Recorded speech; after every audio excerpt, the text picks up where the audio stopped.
mais ou menos 12 man, nós temos um press release que kailan está anunciar que na waiting schema, não também bula 2 vezes para semana. Naturalmente, esse 2 vezes para dia.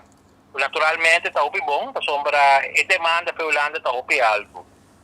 Para nossa surpresa, nós recebemos mensagem, manemos a 2 dias passados, também kailan está anunciando, não, não também cambia o esquema e depois 2 semanas de dezembro, não bula vuelo, então depois de 9 dias de janeiro, de fim de março, não bula vuelo.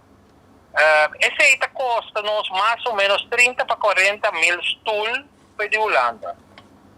Tem impacto enorme economicamente. Banda de aí também, cada vuelo de KLM que bula foi corso também com 25 tonnes de carga, vai 25 tonnes de carga bem.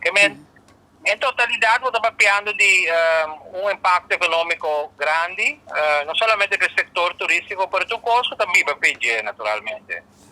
Mirando isso aí, mesura nossa move e get together com o setor privado, nossa reunião.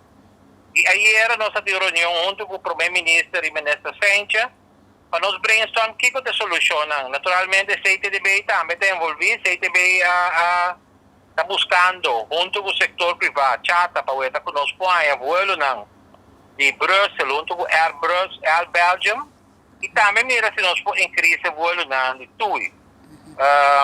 Naturalmente, se está para menguar o impacto econômico que também tem, que nós está querendo mais ou menos 60 milhões de florins por motivo de vuelo aqui.